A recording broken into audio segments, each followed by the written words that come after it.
বর্তমান সরকারের পদত্যাগের দাবিতে রাজধানীতে ঝটিকা মিছিল করেছে আওয়ামী লীগ। মঙ্গলবার 15 এপ্রিল সকালে ঢাকা মহানগর উত্তর আওয়ামী লীগের ঢাকা 11 আসন অঙ্গ ও সহযোগী সংগঠনের ব্যানারে এই মিছিল করেন তারা।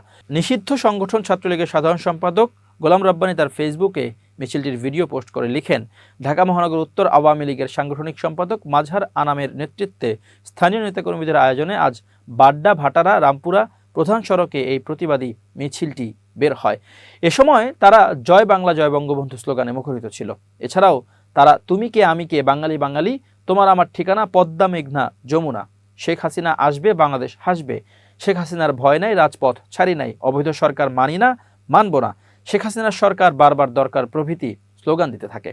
উল্লেখ্য, এর আগে গত 6 এপ্রিল রাজধানীর বাইতুল মোকাররম থেকে বঙ্গবন্ধু অ্যাভিনিউ পর্যন্ত হঠাৎ ঝটিকা মিছিল করে আওয়ামী লীগ। এই মিছিলের নেতৃত্ব দেন ঢাকা মহানগর দক্ষিণ আওয়ামী লীগের সাবেক সাধারণ সম্পাদক শাহে আলম মুরাদ।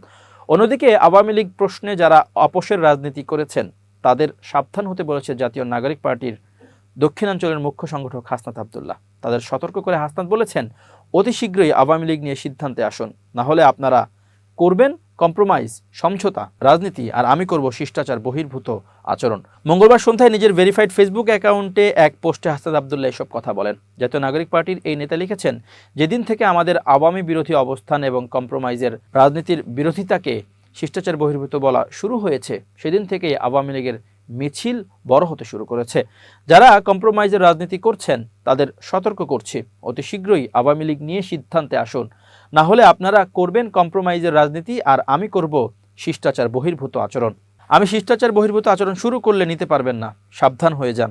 আজ ফেসবুকে আওয়ামী লীগ নেতাকর্মীদের একটি বিক্ষোভ মিছিলের ভিডিও ছড়িয়েছে।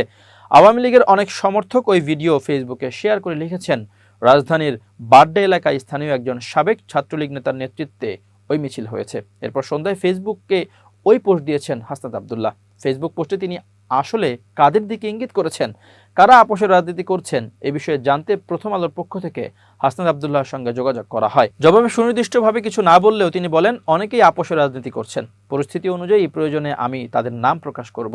জুলাই গণ অভ্যুত্থানে মানুষের রক্তের সঙ্গে কোনো বেইমানি মেনে নেওয়া হবে না।